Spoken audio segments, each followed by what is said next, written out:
नमस्कार, चैनल खबर तक में आपका स्वागत और मैं हूं शीशलता यादव और अब नजर डालते हैं आज की प्रमुख खबरों पर।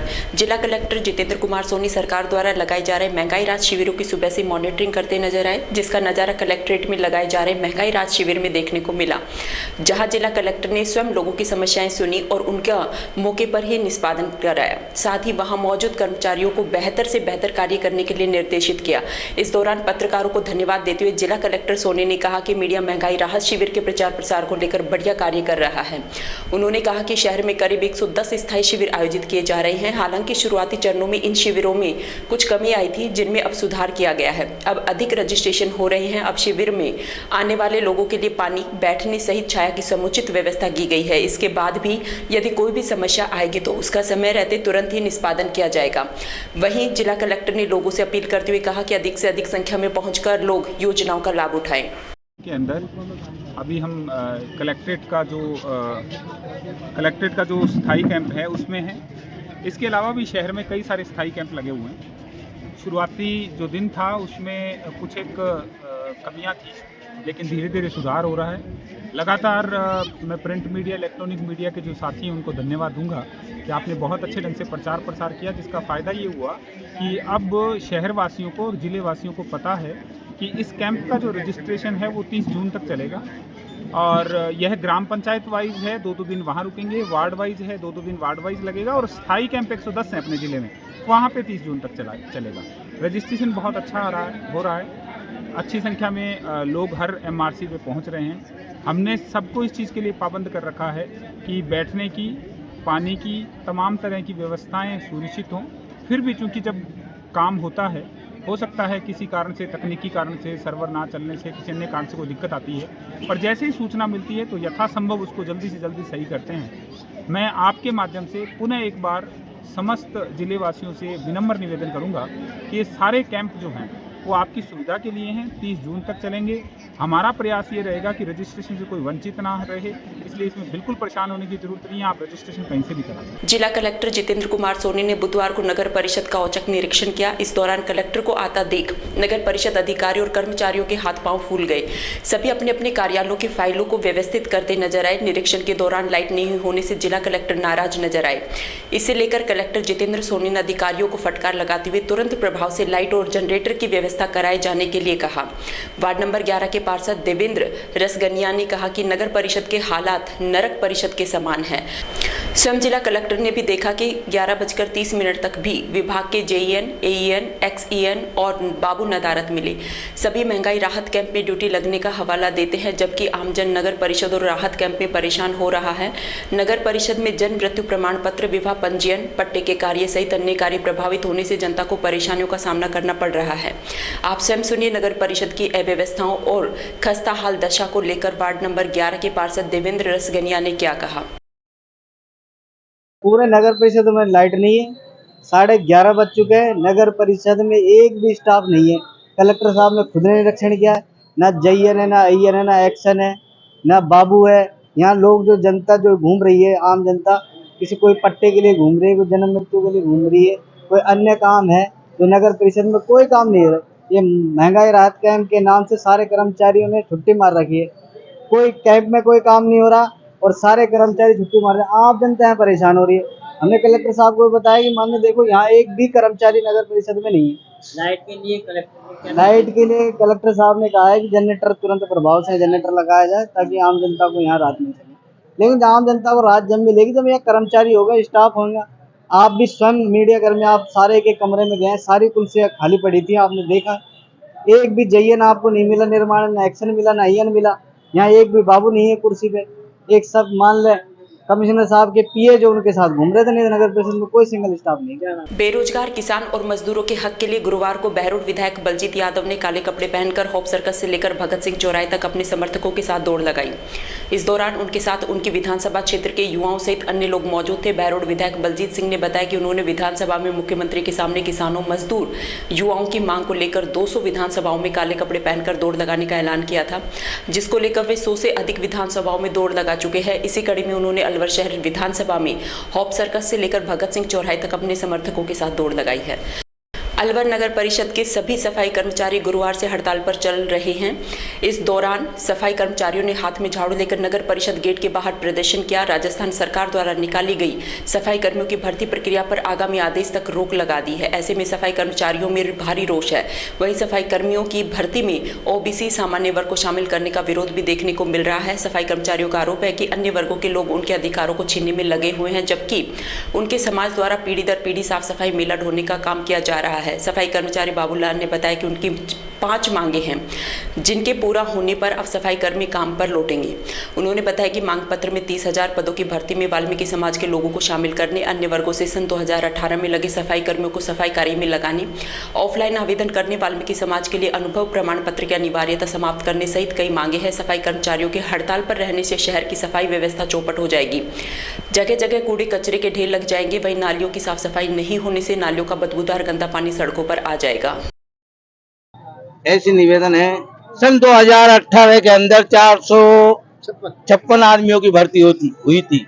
इन्होंने बीजेपी वालों ने हमारे जनरल आदमियों को लिया, क्या जो कि हमारा हक वाल्मीकि समाज का है सफाई करने का। और सड़क पर अगर कुत्ते भी मर जाए तो वो भी वाल्मीकि समाज उठाती है, गाय भी मर जाती है तो वो भी वाल्मीकि समाज उठाती है। अगर कहीं नाले में भी कोई आग लग जाती है, कचरा भेड़ा हो जाता है, वो भी वाल्मीकि समाज उठाती है। वाल्मीकि समाज के साथ ऐसा शोषण हो रहा है और ऐसे ही शोषण ये कांग्रेस पार्टी भी कर रही है हमारे साथ वाल्मीकि समाज पर कुठाराघात। तो हम इस कुठाराघात को कभी भी ऐसे नहीं होने देंगे। हमारे ठेकेदार के लोग 40 साल से काम कर रहे हैं, वो बेचारे 5,000 रुपए में पेट भर रहे हैं। आज वो बेचारे ये कह रहे हैं कि यार हमको भी कोई नौकरी मिले। तो मैं इतना ही कह के धन्यवाद। विशिष्ट न्यायालय भ्रष्टाचार निवारण अधिनियम ने महिला थाने के हेड कांस्टेबल को रिश्वत लेने के मामले में 3 साल की सजा व 10,000 रुपए के अर्थदंड से दंडित किया है। अधिवक्ता अशोक कुमार भारद्वाज ने बताया कि 12 जून 2014 को महिला थाने के हेड कांस्टेबल सुरेश यादव एक मामले में अनुसंधान अधिकारी थे, जिसमें परिवादी दीपचंद से जमानत भरने के एवज में 1,000 रुपए रिश्वत की मांग की थी, जिस पर पीड़ित पक्ष की ओर से एसीबी में शिकायत दर्ज कराई गई। शिकायत का सत्यापन होने पर एसीबी ने कार्रवाई करते हुए सुरेश यादव को 1,000 की रिश्वत के साथ गिरफ्तार किया था, जिस पर अनुसंधान की प्रक्रिया के बाद माननीय न्यायाधीश द्वारा आरोपी सुरेश यादव को 3 साल की सजा और 10,000 रुपए के अर्थदंड की सजा सुनाई है। प्रकरण इस प्रकार से है कि परिवादी दीपचंद की अग्रिम जमानत उच्च न्यायालय द्वारा ली गई थी और उसकी जमानत भरने के लिए महिला थाना अलवर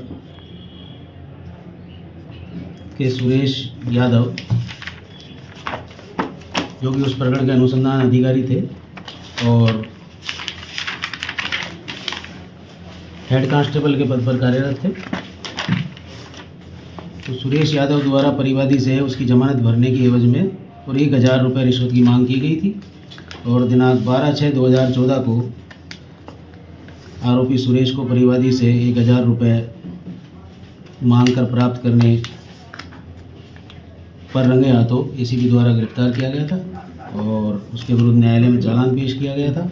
और विचारण के पश्चात विशिष्ट न्यायालय भ्रष्टाचार निवारण अधिनियम अलवर ने आरोपी सुरेश यादव को धारा 7, 13(2), 13 बंडी पीसी एक्ट में दोषित करते हुए उसको 3 वर्ष के कारावास और 10,000 रुपये के अर्थदंड से दंडित किया है। शहर के एनईबी थाना क्षेत्र अंतर्गत फौजी कॉलोनी में अज्ञात बदमाशों ने एक परिवार पर हमला करने की कोशिश की। इस दौरान बदमाशों ने पत्थरबाजी कर फायरिंग भी की। पीड़ित परिवार की मुखिया धन्नी देवी ने बताया कि पता पूछने के बहाने पहले एक व्यक्ति आया और उसके बाद करीब 2 गाड़ियों में दर्जन भर से अधिक लोग जबरन घर की दीवार कूदकर अंदर आ घुसे।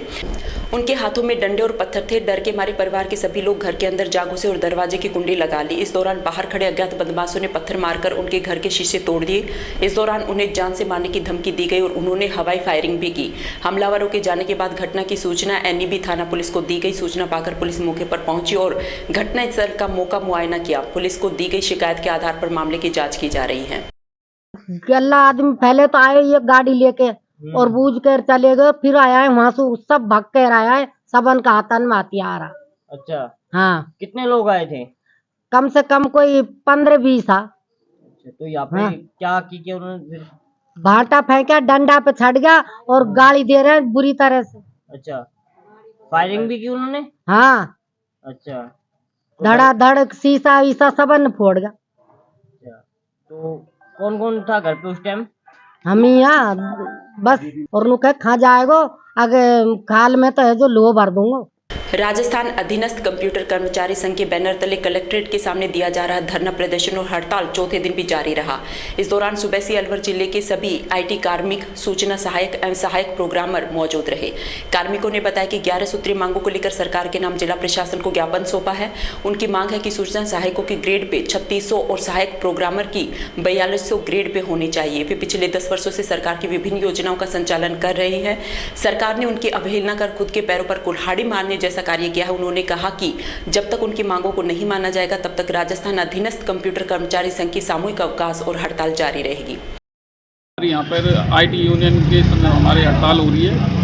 हमारे ग्रेड पे 3600 सूचना सहायक की और सहायक प्रोग्रामर की 4200 ग्रेड पे के संदर्भ में ये हड़ताल हो रही है और हमारे को यहाँ पर 2 दिन हो गए धरना देते हुए। तीसरा दिन है। तो काम इस समय काम है ना, आईटी क्षेत्र से जितने भी संबंधित काम है वो सारे के सारे ठप पड़े हैं। जैसे कि जाति प्रमाण पत्र हो गया और भी बहुत सारे काम है। ऑनलाइन जितने भी पोर्टल्स हैं वो कैंप भी जो है बहुत प्रभावित हो रहे हैं उससे।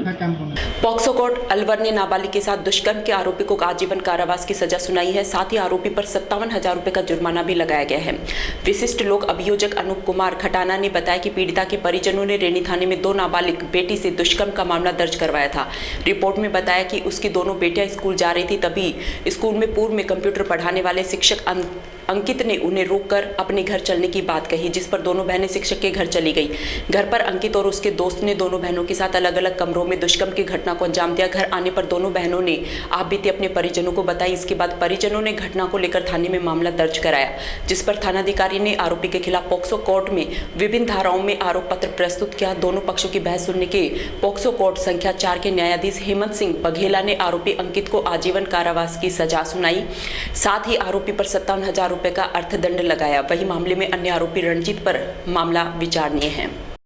आज एक दंडादेश पारित किया गया है। ये प्रकरण थाना रैनी 83/22 से संबंधित है, जिसमें 2 बालिकाएं घर से स्कूल के लिए निकली थी और वो स्कूल से निकलने के बाद उनको अंकित नाम का आरोपी मिला और अंकित ने यह कहा कि आप लोग मेरे घर आओ, मुझे आपसे बात करनी है। वो व्यक्ति उनके स्कूल में टीचर के रूप में, कंप्यूटर टीचर के रूप में संविदा पर कार्यरत था, पूर्व में कार्यरत था और आता जाता रहता था। और उसने उनको बेला फुसला कर उनको अपने घर के लिए बुलाया। पीड़िताएं दोनों उनको कहा कि मुझे आप लोगों से काम है और मैं कुछ आप लोगों को कुछ दिखाना है, बताना चाहता हूँ। पीड़िताएं उसके घर तक पहुंच गई और उसने फिर पहले जाकर उनको बिठाया और उनसे मीठी मीठी बातें की। उसके बाद उनको अंकित ने अपने एक दूसरे साथी को बुलाया जिसका नाम रणजीत है। उन दोनों ने अलग अलग कमरे में पीड़िताओं से पहले प्यार से बातें की और प्यार से बातें करते हुए फिर उनका अलग कमरों में ही कुंदियाँ बंद कर उनके साथ में, जब पीड़िताओं को समझ में बैठा उससे पहले उन्होंने कुंदियाँ बंद कर दी और उनके साथ में बलात्संग किया गया। और पीड़िताओं से ये कहा कि जब तक स्कूल का समय ख़त्म नहीं हो जाए उससे पहले अभी आप लोग यहाँ से कहीं नहीं जाएंगी, और उनको वहाँ डरा धमका के रखा। और उसके बाद जब पीड़िताएँ घर गई और उन्होंने बाद में घरवालों ने उनसे पूछा, पीड़िताओं से ये कहा कि जब तक स्कूल का समय ख़त्म नहीं हो जाए उससे पहले अभी आप लोग यहाँ से कहीं नहीं जाएंगी, और उनको वहाँ डरा धमका के रखा। और उसके बाद जब पीड़िताएँ घर गई और उन्होंने बाद में घरवालों ने उनसे पूछा तो उन्होंने सारी घटना अपने घरवालों को बताई। फिर FIR दर्ज हुई है, जिस पर श्रीमान विशिष्ट न्यायाधीश पॉक्सो संख्या 4 के यहाँ हेमंत सिंह जी बघेला के यहाँ मेरे प्रोसिक्यूशन की उसमें देखरेख में विचारण चला है, जिसमें आज श्रीमान द्वारा दंडादेश पारित किए गए हैं। आरोपी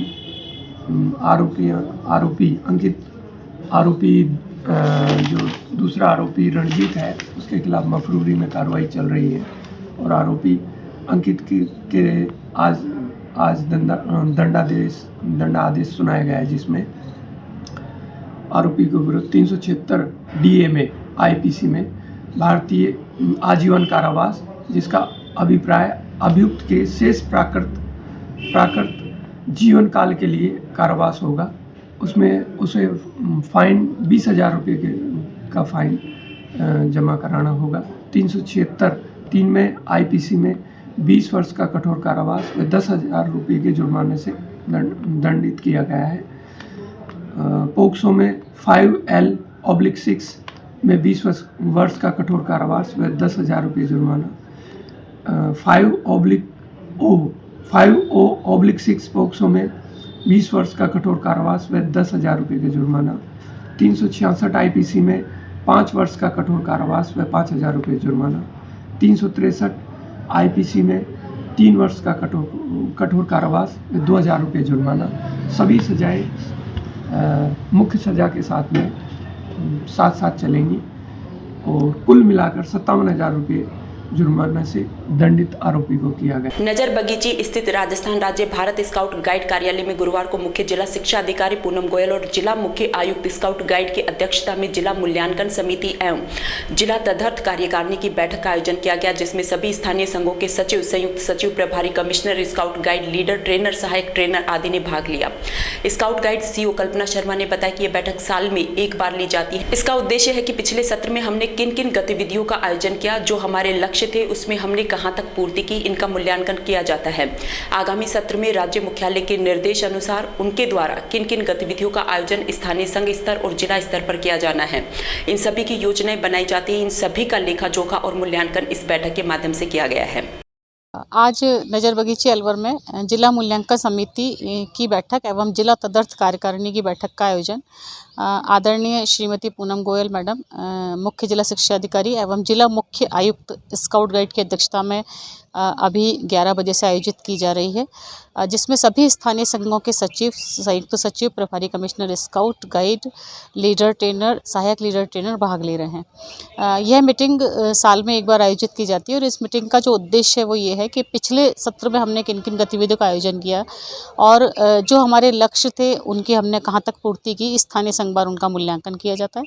इसी के साथ साथ आगामी सत्र में हम क्या क्या गतिविधियाँ आयोजित करेंगे, क्या क्या एक्टिविटी हमारे स्थानीय संघ स्तर पर और जिला स्तर पर राज्य मुख्यालय के निर्देशानुसार आयोजित होनी है, उन सभी का प्लान करते हैं और प्लानिंग के साथ साथ उसको हम किन किन तिथियों में आयोजित कर रहे हैं, ये सारा लेखा जोखा इस मीटिंग के माध्यम से किया जा रहा है। इसी के साथ साथ हमारी जिला तदर्थ कार्यकारिणी की बैठक आयोजित इस बार की जा रही है। राज्य मुख्यालय के निर्देशानुसार पूरे राजस्थान में जिला सेटअप की प्रक्रिया को शुरू करने के लिए हम इस मीटिंग का यहाँ पर आयोजन कर रहे हैं। राजकीय यशवंत उच्च माध्यमिक विद्यालय में जीएसटी विभाग के सहयोग से 2 डिजिटल स्मार्ट क्लासरूम बनाए गए हैं, जिसमें 2 एलईडी लगाई गई है। इस स्मार्ट क्लासरूम के बनने से विद्यालय में पढ़ने वाले बच्चों को किताबों की पढ़ाई के साथ साथ डिजिटल एलईडी के माध्यम से पढ़ाई करने का लाभ मिलेगा। प्राचार्य डॉक्टर घनश्याम सैनी ने बताया कि यशवंत स्कूल में जीएसटी विभाग से कमिश्नर जयपाल सिंह द्वारा 2 डिजिटल एलईडी पैनल उपलब्ध कराए गए हैं, जिसके लिए 2 डिजिटल स्मार्ट क्लासरूम बनाए जा रहे हैं। एक क्लासरूम कक्षा 9 से 12 की कक्षाओं के विद्यार्थियों के लिए तथा दूसरा कक्ष 1 से 5 तक के विद्यार्थियों के लिए बनाया जाएगा। डिजिटल क्लासरूम के माध्यम से विद्यालय के अध्यापकों द्वारा जो बच्चे किताबों के माध्यम से नहीं सीख पाते, उन्हें डिजिटल एलईडी में उस पाठ्यक्रम को चलचित्र के माध्यम से दिखाकर पढ़ाया जाएगा, जिससे विद्यार्थियों को इस विषय के बारे में अधिक से अधिक जानकारी प्राप्त हो सकेगी। राजकीय यशवंत उच्च माध्यमिक विद्यालय अलवर में श्रीमान कमिश्नर साहब जीएसटी वस्तु माल एवं सेवा कर विभाग के द्वारा 2 स्मार्ट क्लासरूम, जिनमें 2 एलईडी पैनल्स हमको उपलब्ध कराए गए हैं। एक तो कक्षा 9 से और 12 तक के विद्यार्थियों के लिए डिजिटल क्लासरूम बनेगा और एक कक्षा 1 से लेकर 5वीं तक के बच्चों के लिए एक स्पेशल डिजिटल क्लासरूम बनेगा।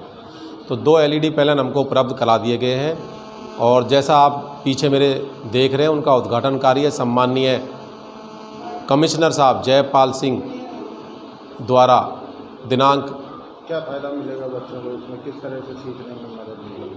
कई बार ये होता है कि जो शिक्षक हमारा जो विषय अध्यापक है, कुछ चीज़ें उतने अच्छे ढंग से या बच्चों को शायद समझ में नहीं आ पाती हो, तो इस डिजिटल पैनल के माध्यम से हम उस चैप्टर को जो हमारा अध्यापक पढ़ा रहा है उस चैप्टर को टीवी पर, यानी दोनों चीज़ें, यानी वो सुनेगा भी और आंखों से देखेगा भी, तो प्रायोगिक रूप से भी हमें अध्ययन में इस बात की सुविधा मिलेगी कि साथ में बच्चा प्रैक्टिकल भी कर रहा है, वो टीवी पे चलता हुआ चीज़ों को भी देख रहा है, घटनाओं को भी देख रहा है, ताकि उसकी स्मरण शक्ति और उसकी बुद्धि और बड़े कुशल वो बने और पढ़ाई में भी उसका ध्यान रहेगा। इधर उधर हम कई बार देखते हैं बच्चे क्लास रूप में उतना एकाग्रचित नहीं हो पाते, लेकिन जब डिजिटल पैनल के माध्यम से शिक्षक उनको अध्यापन कार्य कराएंगे तो निश्चित रूप से उनका पूरा फोकस अपनी पढ़ाई पर रहेगा।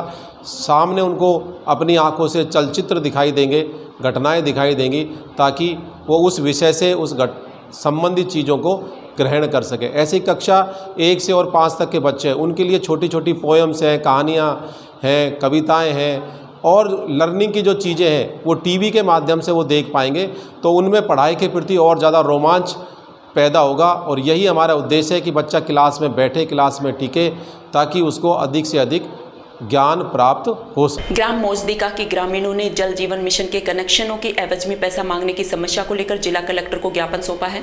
रामगढ़ क्षेत्र के ग्राम पंचायत ककराली के गांव मौजदिका के ग्रामीणों ने जल जीवन मिशन के तहत दिए जा रहे कनेक्शनों के एवज में पैसे मांगने की समस्या को लेकर गुरुवार को जिला कलेक्टर डॉक्टर जितेंद्र कुमार सोनी को ज्ञापन सौंपा है।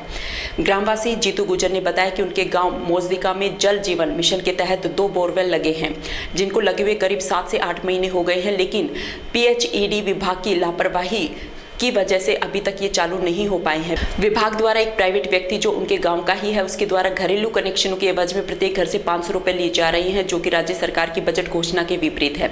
इस समस्या को लेकर उन्होंने जिला कलेक्टर को ज्ञापन सौंपा है। ग्राम पंचायत ककराली में गांव मौजदिका के अंदर जो JJM योजना है, जल जीवन मिशन योजना, जो प्रधानमंत्री की योजना थी, उसके तहत गांव के अंदर लाइनें डालने का कार्य शुरू होना था। 8 महीने पहले लगभग 8 महीने पहले 2 बोरिंग मशीन है, 2 बोर कटे हुए हैं, उनमें पानी भी है, परंतु PHE डिपार्टमेंट की लापरवाही की वजह से आज तक लाइन नहीं डली है। परंतु इसमें जो राज्य सरकार के आदेश हैं, क्योंकि ये घर घर जो पानी पहुंचाना है इसको फ्री पहुंचाया जाएगा, तो इसको लेकर के IN, एक्सियन और गांव का सरपंच और कुछ 2-1 पंच, ये सब लोग मिलकर के 2500 रुपये लेकर के ग्राम वासियों को लूटने का कार्य किया जा रहा है। इसको लेकर के आज कलेक्टर साहब को ज्ञापन दिया जा रहा है, चेताया जाएगा, नहीं तो आगे की रणनीति बना करके गांव के लोग। शहर में शिवाजी पार्क स्थित जैन पालीवाल भवन में गुरुवार को प्रेस वार्ता का आयोजन किया गया। महामंत्री जयप्रकाश जैन ने बताया कि श्री श्याम परिवार सेवा समिति द्वारा 29 अप्रैल को दशहरा मैदान में श्री श्याम बाबा के भव्य जागरण का आयोजन किया जाएगा। इस दौरान श्रद्धालुओं के लिए भंडारे का भी आयोजन किया जाएगा। इस जागरण में कलकत्ता के संजू शर्मा, बांसवाड़ा की आकृति मिश्रा सहित अन्य गायक कलाकारों द्वारा श्याम बाबा की महिमा का गुणगान किया जाएगा। इस दौरान दिल्ली म्यूजिकल ग्रुप के अमित कुमार द्वारा मंच संचालन किया जाएगा। श्री श्याम परिवार सेवा समिति द्वारा 11वें श्री श्याम बंदना महोत्सव का आयोजन 29 अप्रैल को शनिवार को किया जा रहा है।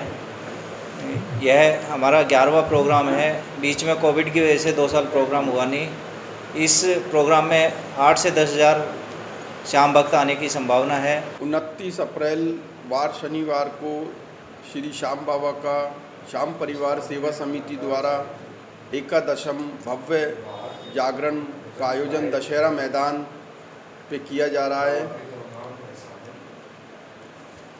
जिसमें भव्य भंडारे का भी आयोजन रखा गया है। और इसमें हमारे परम श्रद्धेय आचार्य ललित मोहन जी ओझा तिजारा से उनके सानिध्य में ये कार्यक्रम हो रहा है, जिसमें संजू शर्मा कलकत्ता से अपने रस भजनों के गुणगान करेंगे और आकृति मिश्रा बांसवाड़ा से आ रही हैं, जो कि मधुर वाणी से बाबा के भजनों का गुणगान करेंगी। हमारे कार्यक्रम में अमित म्यूजिकल पार्टी दिल्ली से आ रही है जो, और मंच संचालन BD सिंधी साहब करेंगे जो सीकर से आ रहे हैं, और सौरभ दत्त तिजारा से अपने भजनों, गौरव दत्त तिजारा से आ रहे हैं जो अपने भजनों का गुणगान करेंगे, और संजय शर्मा अलवर से हैं। ये हमारे मुख्य कलाकार हैं जो कि अपने भजनों का गुणगान 29 अप्रैल को दशहरा मैदान पे श्याम बाबा के जागरण की मुख्य जो हमारे हैं कलाकार वो हैं। रामगढ़ क्षेत्र के अलावड़ा निवासी एक वृद्ध कार्यालय और अफसरों के चक्कर लगाते लगाते हुए इस कदर परेशान हो गया कि उसने आत्महत्या करने की चेतावनी दे दी। यह वृद्ध गुरुवार को अलवर जिला कलेक्ट्रेट पहुंचा, जहां वह अपनी पीड़ा सुनाते हुए रोने लग गया। सुनवाई नहीं होने पर उसने आत्महत्या की चेतावनी मेजरनामे में दी है। अलावड़ा निवासी गुरुदयाल सिंह पुत्र राम सिंह ने जिला कलेक्टर को लिखे पत्र में बताया कि उसने उपखंड अधिकारी एवं उप जिला मजिस्ट्रेट रामगढ़ के समक्ष एक प्रार्थना पत्र 31 मार्च 2023 को हरबंश सिंह पुत्र राम सिंह, हरपाल सिंह पुत्र हरबंश सिंह, अमरजीत सिंह पुत्र राम सिंह, सतपाल सिंह पुत्र अमरजीत सिंह, भूपेंद्र सिंह पुत्र अमरजीत सिंह, कंवलप्रीत सिंह पुत्र अमरजीत सिंह आदि के विरुद्ध उसकी फसल चोरी होने का मुकदमा दर्ज करवाने के संबंध में प्रस्तुत किया था।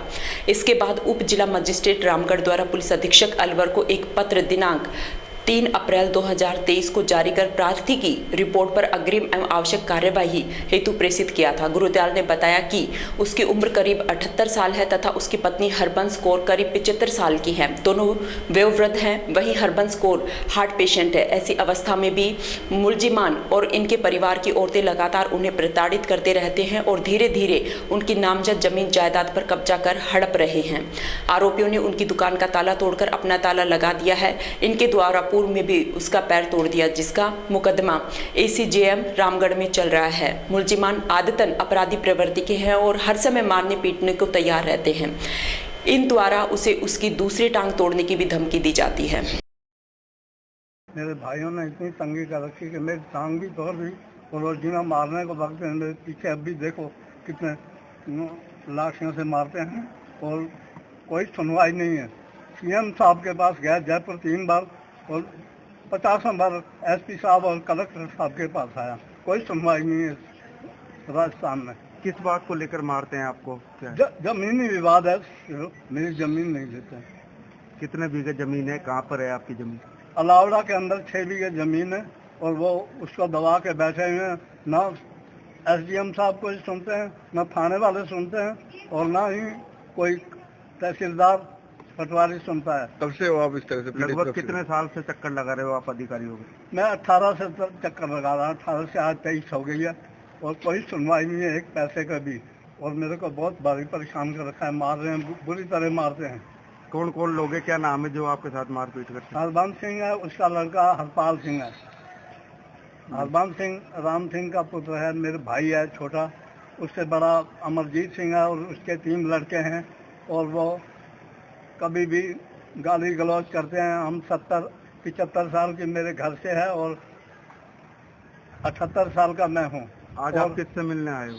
मैं कलेक्टर साहब से मिलने आया था। कोई सुनवाई नहीं है, कोई बुलाए अंदर और जो आते हैं उस वाले उनको बुलाते हैं, हमको बुलाते ही नहीं है। किशनगढ़ बास कस्बे के सफाई कर्मचारियों ने गुरुवार को अपनी मांगों को लेकर उपखंड अधिकारी गंगाधर मीणा को मुख्यमंत्री के नाम ज्ञापन सौंपा है। सौंपे गए ज्ञापन में बताया कि किशनगढ़ बास में ग्राम पंचायत के समय से ही यहां पर वाल्मीकि समाज के लोग सफाई का कार्य करते आ रहे हैं। कस्बे के नगर पालिका बनने के बाद भी सफाई कर्मियों को स्थायी नौकरी नहीं मिली है। इसलिए किशनगढ़ बास नगर पालिका में सफाई कर्मियों की संख्या बढ़ाई जाए तथा इस सफाई कर्मचारियों की भर्ती में केवल वाल्मीकि समाज को ही प्राथमिकता दिए जाने, वाल्मीकि समाज का अनुभव प्रमाण पत्र समाप्त किए जाने, सफाई कर्मचारियों की भर्ती आरक्षण पद्धति से नहीं करने, नगर पालिका किशनगढ़ बास में कम से कम 150 सफाई कर्मियों के पद स्वीकृत किए जाने की मांग की गई है। इस मौके पर वाल्मीकि समाज के दर्जनों लोग मौजूद रहे।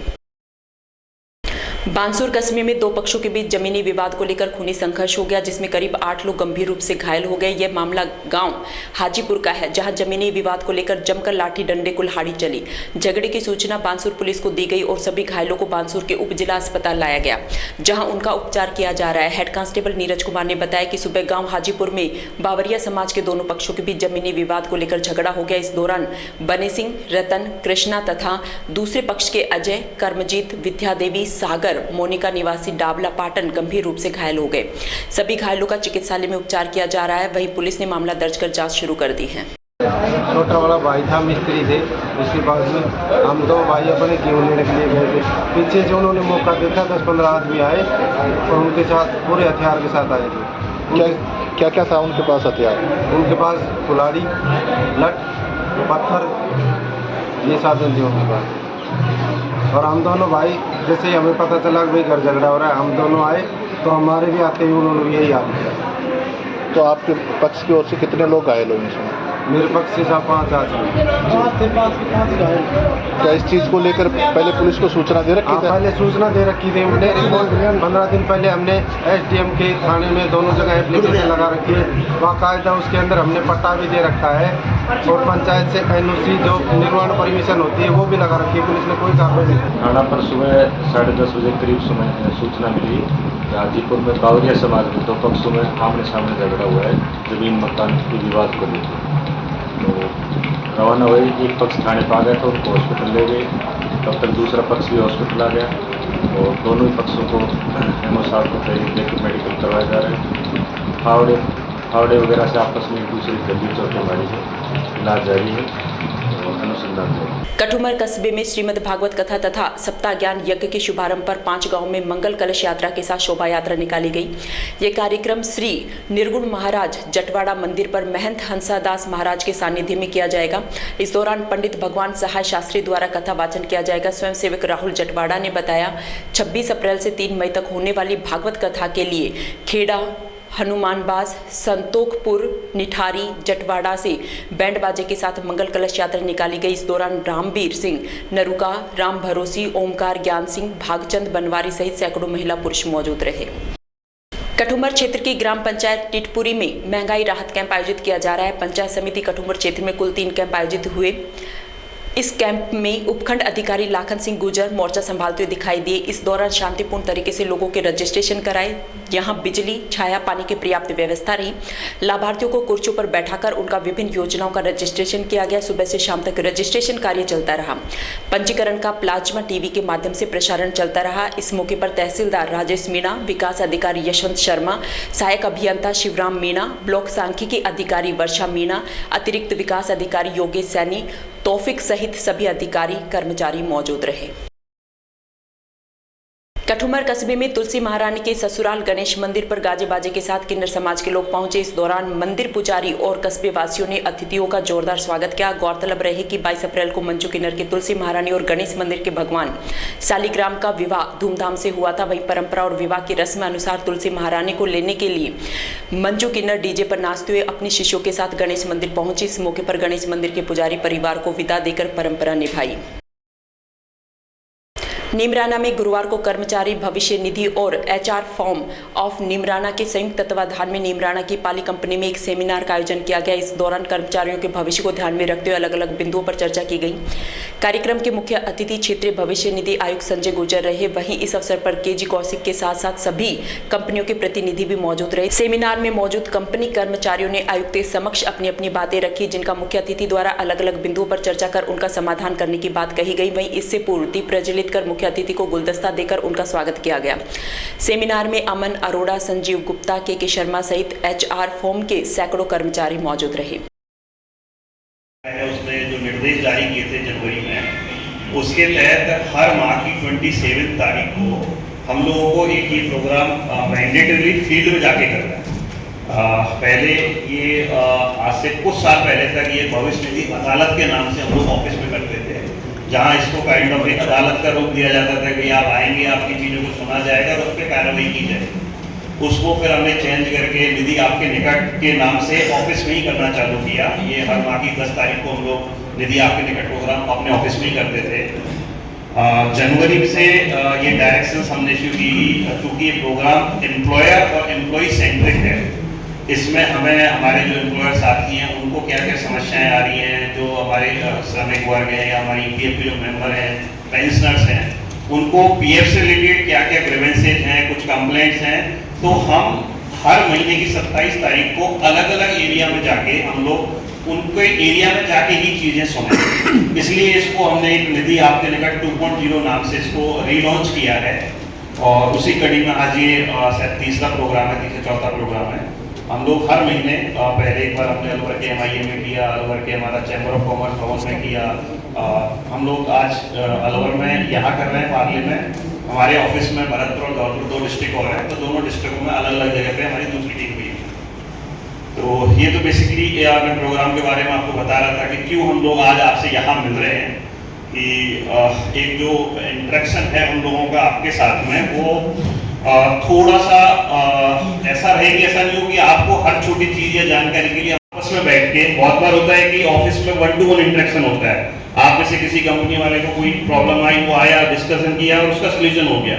बट एक ऐसे प्रोग्राम में क्या होता है कि कहीं कोई पॉइंट है तो वो एक साथ ही हम लोग 50-100 लोगों को सीधा गाइड कर सकते हैं या इंफॉर्मेशन प्रोवाइड कर सकते हैं या हमारी तरफ से जो चीज़ें योजनाएं चल रही हैं उनके बारे में उनको बता सकते हैं। बहुत ज़्यादा समय में नहीं लूँगा, मैंने बहुत छोटा सा पीपीटी हम लोगों ने प्रिपेयर किया था। ये बेसिक सा पीपीटी है हमारे एक्ट को लेके कि ईपीएफ है क्या है, ईपीएफ एक्ट कैसा है, क्या क्या हमारी स्कीम्स हैं, उनमें क्या क्या प्रावधान है, कौन कौन से इश्यूज बेसिकली जनरली आपके एम्प्लॉयर साइड को और एम्प्लॉय साइड को इम्पेक्ट करते हैं। तो पहले 10-15 मिनट में जल्दी से इनको एक बार गो थ्रू कर लेता हूँ। उसके बाद में चूंकि जो इश्यूज आप लोगों ने आइडेंटिफाई किए होंगे उनके बाद हम 1-to-1 इंटरेक्शन में उन चीज़ों को मैं ट्राई करूँगा कि आपकी बातों को सुनूँ, उसमें जो भी सोल्यूशन मैं प्रोवाइड करा। समाचारों में वक्त हो चला, अब एक छोटे से ब्रेक, आप देखते रहिए खबर तक।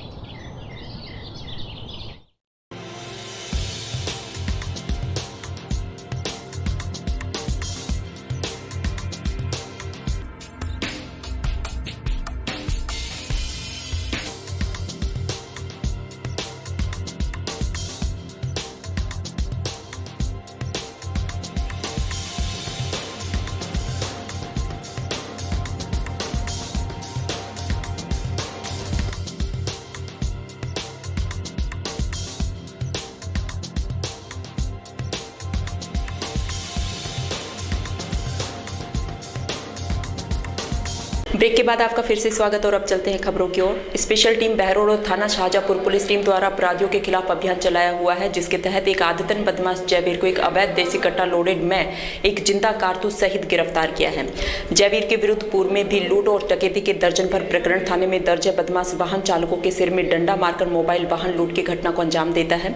मिली जानकारी के अनुसार शाहजहांपुर थानाधिकारी विक्रम सिंह के नेतृत्व और जिला स्पेशल टीम के दौरान गश्त सूचना मिली कि सासेडी मोड़ के पास एक व्यक्ति अपाचे बाइक पर बैठा है और उसके पास अवैध हथियार होने की पूरी संभावना है। सूचना पाकर पुलिस सासेडी मोड़ पहुंची, जहां उक्त व्यक्ति को डिटेन कर नाम पता पूछा तो इस व्यक्ति ने घबराते हुए अपना नाम जयवीर निवासी वार्ड नंबर 1 कवरजी का मोहल्ला टंकी के पास थाना बहरोड बताया। इस दौरान इसकी तलाशी ली तो इसकी पैंट में एक देसी कट्टा लोडेड एक जिंदा कारतूस छुपा हुआ मिला। इसके बाद आरोपी को पुलिस ने गिरफ्तार कर लिया। राजस्थान ग्राम विकास अधिकारी संघ के आह्वान पर 21 अप्रैल से सभी ग्राम विकास अधिकारी अपनी मांगों को लेकर अनिश्चितकालीन धरने पर बैठे हैं। ग्राम विकास अधिकारी महंगाई राहत कैंपों का पूर्ण बहिष्कार कर मांगों को लेकर बात मनवाने को लेकर अड़े हुए हैं। एक तरफ राजस्थान सरकार ने महंगाई राहत कैंपों पर पूरा जोर लगा रखा है, वहीं कैंपों का जायजा लेने के लिए जिला कलेक्टर गाँव का दौरा कर रहे हैं। लेकिन चाहे मंत्रालय कर्मचारी हो या ग्राम विकास अधिकारी, सभी संपूर्ण कार्यों का बहिष्कार कर धरना प्रदर्शन पर चल रहे हैं। ग्राम विकास अधिकारी देवी सिंह सैनी का कहना है कि सरकार ग्राम विकास अधिकारी संघ के साथ हुए लिखित समझौता 1 अक्टूबर 2021, 11 दिसंबर 2021 और 6 दिसंबर 2022 को लागू नहीं कर रही है। जब तक सरकार उनकी मांगे पूरी नहीं करेगी तब तक धरना प्रदर्शन इसी प्रकार चलता रहेगा।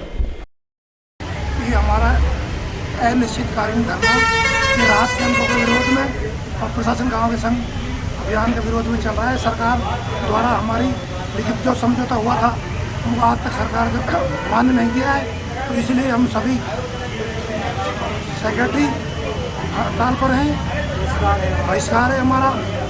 तो इसका भी बहिष्कार कर रखा है आपने, महंगाई राहत कैंप का? महंगाई राहत का भी हमारा बहिष्कार है। तो कब तक चलेगा? ये अनिश्चितकालीन है, जब तक सरकार समझौता नहीं हो जाता है, जब तक ये हमारा धरना चालू है। मुंडावर कस्बे स्थित राजीव गांधी सेवा केंद्र पर उपखंड अधिकारी द्वारा वीडियो कॉन्फ्रेंस का आयोजन किया गया। इस दौरान उपखंड अधिकारी पंकज बड़गुजर ने राज्य सरकार द्वारा चलाए जा रहे महंगाई राहत कैंप में प्रशासन गांव के संग अभियान में अधिक से अधिक लोगों को योजनाओं से जोड़ने की बात कही। वहीं ऑनलाइन पंजीकरण करने सहित 22 विभागों के अंतर्गत आने वाली योजनाओं के बारे में जानकारी प्राप्त कर लाभ लेने की अपील की। आज एक जो प्रेस कॉन्फ्रेंस का आयोजन किया गया है, हमारे सभी पत्रकार बंधु मौजूद हैं यहाँ। हमने आपको कल ही मैसेज कर दिया था। श्रीमान जिला कलेक्टर महोदय द्वारा दिए गए वीसी में जो डायरेक्शन दिए थे, इसमें यह था कि आप उपखंड स्तर पर एक प्रेस कॉन्फ्रेंस का आयोजन करें। इस प्रेस जो कॉन्फ्रेंस का जो मुख्य आपको उद्देश्य हमारा ये है कि इसमें जो सरकार द्वारा अभी प्रशासन गाँव संघ अभियान 2023 और महंगाई राहत कैंप जो चलाया जा रहा है, इस बाबत जो भी लाभार्थी हैं, आमजन हैं, उनको एक व्यापक प्रचार प्रसार और जो रिमोट दूर दराज में जो ग्रामीण लोग हैं, सरकार की जो जन कल्याणकारी लोकहित में जो चलाई जा रही फ्लैगशिप योजना है उसके बारे में जानकारी देना और उन फ्लैगशिप योजनाओं का वास्तव में जो लाभ मिलना है वो ऑनलाइन रजिस्ट्रेशन के बाद सरकार की जो बजट घोषणा थी 1 अप्रैल बाद में जो बढ़ा हुआ लाभ है, जैसे पेंशन जो 750 रुपये थी उससे बढ़ाकर 1000 कर दिया गया, ऐसे ही चिरंजीवी योजना में भी जो 10 लाख और 25 लाख का जो क्राइटेरिया किया है, ऐसी और भी 10 जो फ्लैगशिप योजनाएँ थी उसकी एक व्यापक प्रचार प्रसार करें, जिससे आम जन को इस महंगाई के दौर में राहत मिल सके और सरकार द्वारा चलाई जाने वाली लोक कल्याणकारी योजनाओं का लोगों में प्रचार प्रसार हो और लोग जो बेनिफिशरीज़ हैं वो रजिस्ट्रेशन कैंप में आके अपना रजिस्टर कराएं और उसका फ़ायदा उनको मिल सके। प्रेस कॉन्फ्रेंस का एक हमारा ये भी एक उद्देश्य था कि इससे व्यापक जन भागीदारी हमें मिले और हमारे पत्रकार बंधुओं के द्वारा मेरे से यही अपील रहेगी कि आप प्रशासन गाँव से अभियान हो या महंगाई राहत कैंप, जो हमारे 5 स्थायी कैंप चल रहे हैं महंगाई राहत कैंप के, उसमें अधिकाधिक लोगों को आने का आप एक मोटिवेशन दें और सरकार की जो योजनाएं हैं, फ्लैगशिप योजनाएं, उसका एक रजिस्ट्रेशन करके आपका फ़ायदा लें। साथ ही प्रशासन गाँव से अभियान में भी हम जो हमारे विभिन्न डिपार्टमेंट है, लाइन डिपार्टमेंट है, उनके द्वारा जो कैंप किया जा रहा है उसमें भी जो आमजन हैं, ग्रामीण लोग हैं या उपखंड मुद्दाओं के जो समस्त लोग हैं वो अपना जो भी काम है वो सुलभ रूप से करा सकें। सरकार ने जो प्रशासन गाँव से अभियान में एक मंच के तले सभी डिपार्टमेंटों को बैठा के और उनका जो एक कैंप किया है उसमें आम जनता को कहीं दूर दूर भटकना नहीं पड़े, एक ही मंच के नीचे सभी डिपार्टमेंट है उनकी जो मुख्य काम है वो वहीं पे हम निस्तारण कर सकें। इसमें मुख्यतः लाइन डिपार्टमेंट, राजस्व विभाग, हमारा पंचायती राज विभाग और सोशल जस्टिस, ये 3 जो लाइन डिपार्टमेंट है हमारे मुख्य डिपार्टमेंट जो सरकार की लोक कल्याणकारी नीतियों से संबंधित है, इसको अधिकाधिक हमने प्रचार प्रसार किया है और इसका लाभ मौके पे ही मिले इसका हमने पूरा सुनिश्चित किया है। मुंडावर कस्बे के गांव ततारपुर में राज्य सरकार के निर्देशानुसार महंगाई राहत कैंप तथा प्रशासन गांव एवं शहर के संग अभियान शिविर के दूसरे दिन गुरुवार को लोगों में उत्साह दिखाई दिया। शिविर स्थल पर आमजन सरकार की सुविधाओं का लाभ लेने के लिए कतारबद्ध दिखे। महंगाई राहत कैंप एवं प्रशासन गांव के संग अभियान शिविर में हर वर्ग लाभ लेने के लिए पहुंचा। यहाँ लाभार्थियों के पंजीकरण के लिए तैयार की गई कैनोपी में ऑनलाइन पंजीकरण किया गया। वहीं मौके पर ही पात्रता रखने वाली योजनाओं पंजीयन कर गारंटी कार्ड सौंपा गया। कार्ड पाकर लाभार्थी चेहरे पर मुस्कान लेकर गांव लौटे। प्रशासन गांव के संग अभियान शिविर व महंगाई राहत कैंप को सफल बनाने में उपखंड अधिकारी और शिविर प्रभारी पंकज बड़गुजर सभी शिविरों में पहुंचकर लाभार्थियों को दी जा रही विभिन्न सुविधाओं का जायजा लेकर दिशा निर्देश प्रदान कर रहे हैं। इस दौरान ततारपुर शिविर में मुंडावर तहसीलदार रजनी यादव व विकास अधिकारी आरती गुप्ता ने पात्रजनों को विभिन्न योजनाओं के तहत मुख्यमंत्री गारंटी कार्ड प्रदान किए। उन्होंने कहा कि सरकार की ओर से जनता के द्वार तक पहुंचकर यह सुविधा उपलब्ध कराई जा रही है, सभी इसका पूरा लाभ उठाए। इस दौरान उपखंड अधिकारी पंकज बड़गुजर, तहसीलदार रजनी यादव, विकास अधिकारी आरती गुप्ता, नायब तहसीलदार सहित समस्त विभागों के अधिकारी मौजूद रहे। जैसा कि आपको अच्छे से विदित है कि राज्य सरकार का एक बहुआयामी और जनोपयोगी जन कल्याणकारी एक अभियान चला है, जिसमें MRC कैंप भी और प्रशासन गाँव के संग अभियान भी चल रहा है। हम और हमारी टीम पूरा प्रयास कर रहे हैं, जनप्रतिनिधियों का सहयोग ले रहे हैं और आप लोगों का विभिन्न स्वयंसेवक संगठन है उनका भी ले रहे हैं, पत्रकार बंधुओं का भी सहयोग ले रहे हैं, हर जागरूक प्रबुद्ध जन है उसका हम ले रहे हैं सहयोग की। इस MRC कैंप का लाभ ज़्यादा से ज़्यादा लोगों को पहुँचे और इस स्कीम का लाभ उठाएं। इसमें अभी हमने कई जो लाभार्थी हैं जिनमें से एक तो वो बड़े, क्या नाम है भैया आपका? श्री राम साहब, श्री राम जी का, और 2-3 को भी हमने रजिस्ट्रेशन भी करवाया, उनको दिया भी, तो वो मतलब वो बहुत खुश महसूस कर रहे थे। ये मैडम थी तो इन्होंने भी उनको पूछा, काफ़ी अच्छा सा उसका इम्पैक्ट लोगों में जा रहा है और लोगों की जो काफ़ी बड़ी तादाद आ रही है रजिस्ट्रेशन से, इससे भी ये लग रहा है कि ये बहुत अच्छी फ़ायदे की स्कीम है और हर कोई आदमी आपको बताया कि फ़ायदे के लिए उत्सुक भी रहता है और रहना भी चाहिए। और सरकार भी यही चाहती है कि वो उनके नागरिकों के लिए अच्छे से अच्छे इंतजाम करें और इस स्कीम का लाभ लास्ट लेवल तक पहुँचाएँ और हम भी पूरा प्रयास कर रहे हैं। आप सबसे भी इसमें सहयोग की अपेक्षा करते हैं। कैंप की व्यवस्थाएं काफ़ी अच्छी हैं, 5 यहाँ पर स्थायी कैंप लगे हुए हैं, उनमें भी कर रहे हैं और ये ऐसा नहीं है इसमें कि एक दिन हम ख़त्म कर रहे हैं, परमानेंट कैंप पूरे 30 जून तक चलेंगे और सरकार आगे बढ़ा भी सकती है इसको ज़रूरत पड़ी तो तो आदमी सब अपना रजिस्ट्रेशन कराएं स्कीम वाइज। 2 पशुओं का बीमा सरकार फ्री ऑफ कॉस्ट कर रही है। घरेलू और कृषि के कनेक्शनों के बिजली बिलों का वो कर रहे हैं। मुख्यमंत्री निःशुल्क दवा योजना का भी, चिरंजीवी योजना का भी इसमें कर रहे हैं। दुर्घटना बीमा उसमें है, वो भी कर रहे हैं। तो पूरा मतलब कर रहे हैं, अच्छा कर रहे हैं। और आप लोगों से अपेक्षा कि आप भी इस अच्छे में अपना अच्छा योगदान दें। बैरथल अलवर रेल मार्ग ग्राम निभेड़ा में एक 20 वर्षीय छात्र की ट्रेन की चपेट में आने से मौत हो गई। थानाधिकारी अंकिश कुमार ने बताया कि उन्हें फोन पर सूचना मिली कि ओखा देहरादून ट्रेन से कोई युवक कट गया है, जिस पर पुलिस ने मौके पर पहुंचकर शव को कब्जे में लेकर सैटेलाइट अस्पताल की मॉर्चरी में रखवाया। युवक की जेब से मिले ID कार्ड से युवक की शिनाख्त करौली जिले के मंडेरी निवासी अंकित जोरवाल पुत्र जय सिंह मीणा के रूप में हुई। मृतक GNM एग्रीकल्चर कॉलेज माचा में द्वितीय वर्ष का छात्र था। कार्ड पर मिले नंबरों के आधार पर परिजनों को सूचित कर दिया है, जिनके आने के बाद शव का पोस्टमार्टम करवाया जाएगा। खेड़ली कस्बे में श्री परशुराम भगवान का जन्मोत्सव समारोह धूमधाम से परशुराम धर्मशाला में मनाया गया। इस दौरान प्रतिभाशाली छात्र छात्राओं का सम्मान समारोह आयोजित किया गया। वहीं इसके बाद परशुराम भगवान की आकर्षक झांकियां सहित भव्य शोभा यात्रा कस्बे के मुख्य मार्गों से निकाली गई। वहीं महिलाओं द्वारा कलश यात्रा निकाली गई। वहीं ब्राह्मण समाज के युवाओं ने मोटरसाइकिल रैली निकाली। इस शोभा यात्रा में खेड़ली के अलावा कटुम्बर नगर सहित आसपास के क्षेत्रों से ब्राह्मण समाज के प्रतिनिधियों ने हिस्सा लिया। शोभा यात्रा का कस्बे में जगह जगह शरबत शीतल जल पिलाकर तथा पुष्प वर्षा कर स्वागत किया गया। इस मौके पर अलवर जिला कांग्रेस अध्यक्ष योगेश मिश्रा, शिवा गजिया, जितेंद्र शर्मा, राजकुमार पंडा, ओम प्रकाश शर्मा सहित काफी संख्या में महिला, पुरुष और युवाओं ने शोभा यात्रा में भाग लिया। खेड़ली कस्बे में नगर पालिका के सफाई कर्मियों की हड़ताल के चलते आज तीसरे दिन भी कस्बे के बाजारों गली मोहल्लों में जगह जगह कूड़े के ढेर लगे रहे। वहीं नालियों की साफ सफाई नहीं होने से नालियों का गंदा पानी सड़कों पर आने लगा है। वहीं राजस्थान सरकार द्वारा निकाली गई सफाई कर्मियों की भर्ती प्रक्रिया पर आगामी आदेश तक रोक लगा दी गई है। इसके बावजूद भी सफाई कर्मी काम पर नहीं लौटे हैं। वहीं सफाई कर्मियों द्वारा नगर पालिका परिसर में धरना प्रदर्शन किया जा रहा है। इसके बाद रैली निकालकर SDM लाखन सिंह को राज्य सरकार के नाम ज्ञापन सौंपा गया। वहीं दूसरी ओर नगर पालिका प्रशासन द्वारा इस समस्या से निपटने के लिए कोई वैकल्पिक व्यवस्था नहीं किए जाने से आमजन में रोष पनपता जा रहा है। स्थानीय सफाई मजदूर कांग्रेस यूनियन के अध्यक्ष संजय वाल्मीकि ने बताया कि उनके समाज की 5 मांगे हैं, जिनके पूरे होने पर ही वाल्मीकि समाज के सफाई कर्मी काम पर लौटेंगे।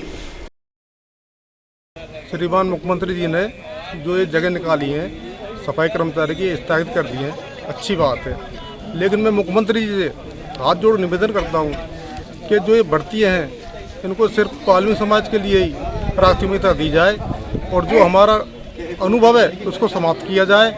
वैसे तो हमारी 5 मांगे हैं सरकार से, हमारी कुछ मांगों को पूरी कर दें तो ये हड़ताल हम समाप्त कर देंगे, नहीं तो ये हड़ताल जारी रहेगी। क्या क्या मांगे हैं आपकी, जो 5 मांग आप बता रहे हो? श्रीमान जी से हमारी मांगे हैं कि पहली मांग प्राथमिकता बाल समाज को दी जाए सफाई भर्ती में। दूसरी मांग है अनुभव को समाप्त किया जाए हमारे समाज का, क्योंकि हमारी समाज तो बचपन से ही इसी काम करती है, ये हमारे पुरखा दादा सब इसी काम करता है, तो हमारा अनुभव खत्म किया जाए। और खेड़ली कस्बे में लगातार 3 दिन से हड़ताल जारी है, जिसकी वजह से हमको जगह जगह कचरे का अंबार दिख रहा है। उसकी वजह से कचरा उड़कर हमारी दुकानों में आ रहा है। इसकी वजह हमने इस कचरे को लेकर प्रशासन से हमारी गुजारिश है, इसकी कोई भी व्यवस्था अभी तक कोई नहीं की गई है। हम प्रशासन से कहते हैं लगातार यहाँ पे कोरोना का खतरा बढ़ता जा रहा है, तो इसकी वजह से और बीमारियाँ बढ़ रही हैं। इसको लेकर ऐसी स्थिति में कचरे को लेकर प्रशासन ने अभी तक कोई भी वैकल्पिक व्यवस्था नहीं की है। तो अब इसकी वजह से जो प्रशासन से गुजारिश है, इसकी गंदगी का आलम खत्म हो सके, इसको जल्दी जल्दी कोई व्यवस्था की जाए। बानसूर नगर पालिका पार्षदों ने उपखंड कार्यालय पहुंचकर उपखंड अधिकारी राहुल सैनी को मुख्यमंत्री के नाम ज्ञापन सौंपा है। नगर पालिका पार्षद कमलेश कुमार पंसारी ने आरोप लगाते हुए कहा कि नगर पालिका में बड़े पैमाने पर भ्रष्टाचार हुआ है, जिसकी पार्षद जांच करवाने की मांग कर रहे हैं। इससे पहले भी पार्षद नगर पालिका में धरने पर करीबन 20 दिन बैठे रहे थे। उस दौरान उद्योग मंत्री ने पार्षदों से मिलकर आश्वासन दिया और कहा, आपकी मांगे जायज है, आपकी बात सुनी जाएगी। अगर जाँच नहीं होती है तो आप दोबारा धरने पर बैठ सकते हैं। इस प्रकार का आश्वासन उद्योग मंत्री शकुंतला रावत द्वारा दिया गया था, जबकि 20 दिन बीत जाने के बाद भी पार्षदों की मांग की जांच नहीं करवाई गई। इसे लेकर पार्षदों ने पुनः उपखंड कार्यालय पहुंचकर मुख्यमंत्री के नाम ज्ञापन दिया है। इस मौके पर नगर पालिका उप चेयरमैन बनवारी लाल सैनी, प्रकाश सैनी, नरेंद्र शर्मा, बबलू वाल्मीकि, राजेश शर्मा, मनीष जोशी, राजेश सैनी सहित पार्षद मौजूद रहे। नगर पालिका बानसूर में हुए भ्रष्टाचार के खिलाफ धरने पे बैठे थे पार्षदों को झूठा आश्वासन देके मंत्री महोदय ने उठा दिया कि मैं 7 दिन में कार्रवाई करवा दूंगी। लेकिन वो 7 दिन की बजाय 20 दिन में भी कार्रवाई नहीं करवा पाई, क्योंकि उसने खुद ने संरक्षण दे रखा है। आज मुख्यमंत्री के नाम एसडीएम साहब को ज्ञापन दिया है, इसकी जांच करवाई जाए और पार्षदों की सुनी जाए और ये जो भ्रष्टाचार हुआ है इसके खिलाफ कार्रवाई की जाए। तो कितने महीने में भ्रष्टाचार हुआ है? पूरा भ्रष्टाचार है, बैंकर में भ्रष्टाचार है। एक चीज के किस चीज की मांग चाहते हो आप लोग? भ्रष्टाचार की जांच है। हमने 11 सूत्री मांग रखी है, तो 11 सूत्री मांगों का ज्ञापन हमने दे दिया है,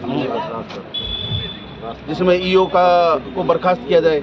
बानसूर कस्बा सैनी समाज ने 12% आरक्षण की मांग तथा आंदोलन के दौरान शहीद हुए मोहनलाल सैनी को शहीद का दर्जा देने की मांग को लेकर मुख्यमंत्री के नाम उपखंड अधिकारी राहुल सैनी को ज्ञापन सौंपा है।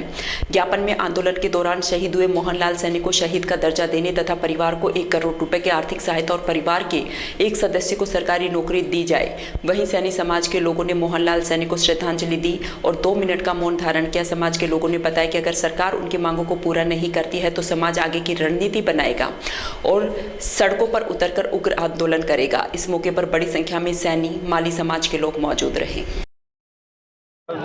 एकत्रित हुआ समाज की आरक्षण की मांग को लेकर हमने राजस्थान सरकार को ज्ञापन भेजा गया है, जिसमें हमने एक तो 12% की मांग की है। एक मोहन सिंह सैनी जो अभी मृत्यु हुई थी, उसके लिए हमने भाई उसको शहीद का दर्जा दिया जाए और 1 करोड़ रुपए आर्थिक सहायता दी जाए और उसके परिजनों को एक सरकारी नौकरी दी जाए। हमने ये भारत सरकार राजस्थान सरकार से भेजा है, तो इसकी जल्दी सुनवाई की जाए। और हमने आज उपखंड अधिकारी के यहाँ समक्ष पेश हुए हैं, सभी सैनी समाज के लोग हैं और इस मांग को लेकर हमने राजस्थान सरकार को ये मांगे भेजी गई है मुख्यमंत्री के, और जल्दी हमारी पूरी की जाए। हमारी यही मांग है कि मोहन सिंह को आर्थिक सहायता 1 करोड़ रुपए और उसके परिजनों को सरकारी नौकरी और उसको शहीद का दर्जा दिया जाए। तो शहीद का दर्जा दिया जाए। राजस्थान सरकार द्वारा 1 करोड़ रुपया उसको अनुदान राशि दी जाए और उसके एक परिवार को सरकारी नौकरी दी जाए। इसलिए हम इसलिए मांग करते हैं मुख्यमंत्री जी के कि उनको शहीद का वो देकर, क्योंकि उस व्यक्ति ने समाज के लिए एक तरह से बलिदान दिया है, अपने प्राण न्यौछावर कर। बानसूर कस्बे में सरकार द्वारा चलाए जा रहे महंगाई राहत शिविर का आयोजन किया जा रहा है। इस दौरान शिविर का उपखंड अधिकारी राहुल सैनी ने औचक निरीक्षण किया और लाभार्थियों से सरकार की योजनाओं का लाभ मिलने को लेकर जानकारी प्राप्त की। वहीं उपखंड अधिकारी ने लाभार्थियों को प्रमाण पत्र वितरित किए। उपखंड अधिकारी राहुल सैनी ने बताया कि बानसूर क्षेत्र में अभी तक कुल शहरी तथा ग्रामीण इलाकों को मिलाकर 21,000 लोगों को सरकारी योजनाओं का लाभ दिलाया जा चुका है तथा सरकारी योजनाओं का लाभ लेने के लिए बड़ी संख्या में लोग शिविर में पहुंच रहे हैं, जिसमें लोगों को अधिक से अधिक रजिस्ट्रेशन कराकर सरकारी योजनाओं का लाभ दिलाया जा रहा है। इस दौरान उपखंड अधिकारी राहुल सैनी, भूप सिंह सुरेला सहित कर्मचारी मौजूद रहे।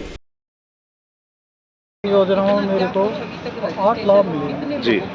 एक तो पेंशन का जी, एक कामधेनु, एक 10 लाख का बीमा जी, एक बिजली वाला पूर्ण पैकेट। तो इस राहत कैंप से आप कितना फायदा मिल रहा है लोगों को? इस राहत से तो फायदा तो ज़्यादा ही मिल रहा है। 25 लाख का बीमा जी। तो आप इस योजना से, सरकार की योजना से खुश हैं? खुश हैं सर। देखिए, अभी 24 तारीख से लगातार कैंप चलाए जा रहे हैं और हमारे यहाँ पर 7 स्थायी कैंप और 3 जगह अस्थायी कैंप चलाए जा रहे हैं। इसके अलावा प्रशासन गाँव के संग, प्रशासन शहरों के संग भी लगातार जारी है और लोगों का काफ़ी अच्छा रुझान है। काफ़ी उत्साह के साथ लोग इसमें भाग ले रहे हैं और रजिस्ट्रेशन करवा रहे हैं। और अभी तक बानसूर ब्लॉक में काफ़ी अच्छी संख्या में लोगों ने अर्बन एरियाज़ में भी और रूरल एरियाज़ में भी रजिस्ट्रेशन किया है। करीब कल शाम तक करीब 12,000 फैमिलीज़ हमारे रूरल एरियाज़ में और करीब 11,000 फैमिलीज़ अर्बन एरियाज़ में रजिस्टर कर चुकी है। और लगातार आप जैसे देख पा रहे हैं कि काफ़ी सारे लोग अभी भी रजिस्ट्रेशन के लिए लगे हुए हैं। उनकी छाया पानी की उचित व्यवस्था की गई है और उनको किसी प्रकार की समस्या ना हो, इसकी हम लोग पूरी कोशिश कर रहे हैं। और 10 स्कीम्स हैं जो सरकार की योजनाएं, जिनका महंगाई राहत शिविर में फ़ायदा लोगों को मिल रहा है। हम कोशिश कर रहे हैं ज़्यादा से ज़्यादा लोगों तक वो सरकारी योजनाओं का फ़ायदा पहुँचा। कठुमर के समीपवर्ती सिरस गांव स्थित जैन श्वेतांबर मंदिर में चल रही अंजन शलाका एवं प्रतिष्ठा महोत्सव के तीसरे दिन भगवान महावीर का जन्म कल्याणक मनाया गया, जिसमें करौली, महवा, हिंडौन, भरतपुर, जयपुर, सिरोही एवं गुजरात सहित अनेक स्थानों से काफी संख्या में जैन श्रद्धालु शामिल हुए। भगवान के परिजन बने रमेश कुमार, मोहनलाल आदि ने भगवान को झुलाया। इस दौरान 56 दिक् कुमारियों ने भगवान के जन्म पर नृत्य किया। भगवान के जन्म कल्याणक को देखने के लिए मंदिर परिसर में काफी संख्या में श्रद्धालु जमा हो गए। माचाड़ी कस्बे में 3 दिवसीय कार्यक्रम के आयोजन पर महंत माधवदास महाराज के सानिध्य में 151 कलशों से कलश और ध्वज यात्रा निकाली गई। यह कलश यात्रा नवदुर्गा मंदिर से बैंड बाजों के बीच निकाली गई। कलश यात्रा मेन बाजार, बस स्टैंड सहित कस्बे के प्रमुख मार्गों से होती हुई नव दुर्गा मंदिर पहुंचकर संपन्न हुई। इस दौरान महिलाएं मंगल गीत गाते हुए और नाचते हुए कलश यात्रा में चल रही थी। कलश यात्रा में जगह जगह लोगों द्वारा ठंडे मीठे शरबत पानी की व्यवस्था की गई। कलश यात्रा में जगह जगह मूर्तियों की झांकियों पर पुष्प वर्षा की गई। इस अवसर पर सेवक राजू सैनी, लक्ष्मी नारायण सैनी, राम अवतार, रामकिशोर, जगराम, प्रेम, नागपाल सहित काफी संख्या में महिला, पुरुष और बच्चे उपस्थित रहे। भाजपा ओबीसी मोर्चा अलवर दक्षिण की जिला कार्य समिति की बैठक गुरुवार को प्रातः 11 बजे अंबेडकर नगर अलवर स्थित भाजपा जिला कार्यालय में आयोजित की गई। ओबीसी मोर्चा अलवर दक्षिण के जिला महामंत्री शेखर कुमार तमोली ने बताया कि बैठक में संगठनात्मक गतिविधियों एवं पार्टी के आगामी कार्यक्रमों के बारे में चर्चा की गई। बैठक की अध्यक्षता ओबीसी मोर्चा अलवर दक्षिण जिलाध्यक्ष सुदेश खाम्बरा द्वारा की गई। बैठक में कार्यकर्ताओं को संबोधित करते हुए दिनेश सैनी ने कहा कि केंद्र की मोदी सरकार के मंत्रिमंडल में 52% भागीदारी ओबीसी समाज के मंत्रियों की है, जो प्रधानमंत्री नरेंद्र मोदी एवं भाजपा द्वारा ओबीसी समाज को दिया हुआ विशेष सम्मान है। इस दौरान बैठक में ओबीसी मोर्चा से जुड़े अनेक पदाधिकारी एवं कार्यकर्ता मौजूद रहे। आज ओबीसी मोर्चा जिला कार्य समिति की बैठक की गई भारतीय जनता कार्यालय में, और आगामी कार्यक्रम जो रखे गए हैं भारतीय जनता पार्टी की तरफ से, जो प्रदेश से आदेश आए हैं, वो हमें ओबीसी मोर्चा का एक सम्मेलन करना जा रहे हैं, उस पर चर्चा की गई है और उस पर काफ़ी संख्या में हमको जो आदेश मिले हैं, करीब 5000 की संख्या होगी, जिसमें ओबीसी जातियों के जितने भी लोग हैं वो सम्मेलन करा जाएगा। रामगढ़ विधानसभा में रखा है, जगह तारीख हमें 14 तारीख को रखी गई है, लेकिन अभी फाइनल आपको बता दिया जाएगा। और आज संगठन के ऊपर हमने बात रखी है, जो संगठन पे हमारे ओबीसी मोर्चे के ज़िले से मंडल अध्यक्ष आए हैं। 30 मंडल थे, 30 में से 26 मंडल पहुँचे हैं समय पे, और सबने अपने विचार रखे हैं। ओबीसी मोर्चा ज़िले में जो प्रोग्राम हुए हैं समय समय पे करता आया है और करता रहेगा। आगे भी जो प्रक्रिया है हमारी, उस प्रक्रिया के ऊपर भी हमें संगठन से हमारे जिलाध्यक्ष ने आदेश करें, और उपाध्यक्ष हमारे प्रदेश के दिनेश सैनी जी आए हुए थे, उन्होंने भी अपने विचार प्रकट करे। उन्होंने भी कहा संगठन के ऊपर में जो अपने अपने तरफ से विचार रखे, और इसके अलावा हम बढ़ चढ़ के जो प्रोग्राम करने जा रहे हैं उसमें हमारा मेन होगा जो हमारे केंद्र की योजना है, उसके बारे में भी आज हमने सबको बताई है केंद्र सरकार क्या करने जा रही है। आज की स्थिति हमारी ये हो रही है कि ये स्थिति ये है कि भारतीय जनता पार्टी सभी पार्टियों से सबसे आगे काम कर रही है, और कार्यकर्ता का बड़ा मनोबल बढ़ रहा है कि भारतीय जनता पार्टी से जुड़ रहा है। आज कांग्रेस के ऊपर मैं बोलना चाहूँगा, कांग्रेस ने धरतल पे कोई काम नहीं करे हैं, धरतल पे काम नहीं करे हैं तो आज जनता परेशान है। अभी एक नया ढोंग विद्या करी है, एक नाटक मैं बोलूँगा उसको, नाटक करने जा रहे हैं राहत कैंप। अरे तुमने घोषणा करी है, उस घोषणा को लागू कर दो, क्यों जनता को धूप में परेशान कर रहे हो, लाइन लगा के खड़े कर रखा है। आपने अगर घोषणा करी है तो उनको लागू करो। वो दिन हम जनता को नहीं भूल रहे हैं कि आपने पिछले चुनाव में घोषणा करी थी 10 दिन में कर्जा माफ़ कर देंगे। इनके आका आए थे, उन्होंने कहा मैं कर्जा माफ़ करूंगा, लेकिन कर्जा माफ़ तो करा नहीं, उनके आज बर्बादी करके चले। टपुकड़ा के नोला धाम स्थित श्याम मंदिर का 7वां वार्षिकोत्सव धूमधाम से मनाया गया। मंदिर कमेटी अध्यक्ष घनश्याम मित्तल ने बताया कि इस अवसर पर विशेष रूप से आकर्षण का केंद्र रहा पूर्णतः चांदी से निर्मित श्याम रथ रहा, जिस पर श्याम बाबा को स्थापित कर टपूगढ़ा के मुख्य बाजारों से शाम रथ यात्रा निकाली गई। साथ ही कच्चे घोड़ी का नृत्य, राधा कृष्ण, शंकर पार्वती की झांकियां प्रदर्शित की गई। रात 9 बजे से मंदिर परिसर में शाम संकीर्तन का आयोजन किया गया। नगर पालिका चेयरमैन विजय लक्ष्मी रमेश चंद्र गर्ग ने पावन ज्योति प्रज्वलित कर संकीर्तन प्रारंभ करवाया। मुख्य अतिथि राकेश यादव का कमेटी सदस्यों द्वारा स्वागत सम्मान किया गया। वहीं प्रातः 6 बजे श्याम बाबा की आरती के साथ 56 भोग का प्रसाद वितरित किया गया। गोविंदगढ़ उपखंड क्षेत्र में राजस्थान सरकार द्वारा आयोजित महंगाई राहत शिविर का आगाज 24 अप्रैल को हो चुका है, जिसमें रामगढ़ विधायक सफिया जुबेर खान ने बरौली गांव में फीता काटकर शुभारंभ किया था। इन शिविरों के माध्यम से प्रदेश की जनता को राष्ट्रीय खाद्य सुरक्षा अधिनियम के तहत जुड़े परिवारों के लिए निःशुल्क अन्नपूर्णा टूर पैकेज सहित मुख्यमंत्री ग्रामीण रोजगार गारंटी योजना के साथ साथ निःशुल्क कृषि बिजली योजना और सामाजिक सुरक्षा पेंशन योजना के तहत 1000 रुपये प्रतिमाह परिवार दिए जाएंगे। इसी के साथ ही निःशुल्क बिजली योजना को भी इस योजना में शामिल किया जाएगा, जिसमें उपभोक्ताओं को 100 यूनिट तक बिजली फ्री दी जाएगी। लेकिन प्रचार प्रसार के अभाव में आमजन को सुविधाएं मिलना मुश्किल नजर आ रहा है, जहां जानकारी के अभाव में ग्रामीण गांव से शिविर में भटकते हुए नजर आ रहे हैं। ग्रामीणों को दस्तावेजों की जानकारी नहीं होने के कारण वे कर्मचारियों से भी उलझते हुए देखे जा सकते हैं। बारोली गाँव में शिविर के दौरान तो आमजन ही आपस में उलझ गए, जिस पर तहसीलदार गोविंदगढ़ को पुलिस तक बुलवानी पड़ी। शिविर में कांग्रेसी कार्यकर्ताओं नेताओं के आने पर तो नजर आ रहे थे और ग्रामीणों को आगे से आगे जानकारियां दे रहे थे, लेकिन जैसे ही नेता शिविर से निकले, उनके साथ ही कांग्रेसी कार्यकर्ता भी वहां से गायब हो गए। राजस्थान सरकार के द्वारा महंगाई राहत कैंप ग्रामीण स्तर पर और नगर पालिका स्तर पर, शहर स्तर पर लगाए जा रहे हैं। उद्देश्य सिर्फ इतना है कि आम जन को राहत प्रदान की जा सके, जिसके लिए चाहे वो बिजली का बिल हो, सिलेंडर की बात हो, प्रशासन के द्वारा जो मनरेगा कार्य चला रहा है उसके काम देने की बात हो, कामधेनु योजना की हो, सारे काम इस कैंप में किए जा रहे हैं। लेकिन प्रचार प्रसार के अभाव में आम जन को लाभ कहीं मिलता नजर नहीं आ रहा है। ग्रामीण कैंपों में आ रहे हैं, उन्हें यही नहीं पता कि यहाँ मुझे करवाना क्या है। अगर सरकार को इन कैंपों को लगाना था तो योजना के तहत आम जन को पहले जानकारी प्रदान करना जरूरी था कि आपको क्या क्या दस्तावेज लेके वहां पहुंचना है और क्या काम कराने हैं। इतनी गर्मी के अंदर आम जन घर भाग रहा है, कागज लेके आ रहा है और फिर पता लगता है कि भीड़ के अंदर विवाद की स्थिति पैदा हो जाती है। जहां कल बारौली में जब कैंप लगा हुआ था, वहां पर आम जन ही आपस में भिड़ गए और तहसीलदार जी को वहां पुलिस तक बुलवानी पड़ी। हालात ये है कि इनको, पब्लिक को ये तक नहीं पता कि ये कैंप लगभग 2 माह के करीब लगने हैं और कोई भी व्यक्ति कहीं भी जाकर उनका रजिस्ट्रेशन करा सकता है।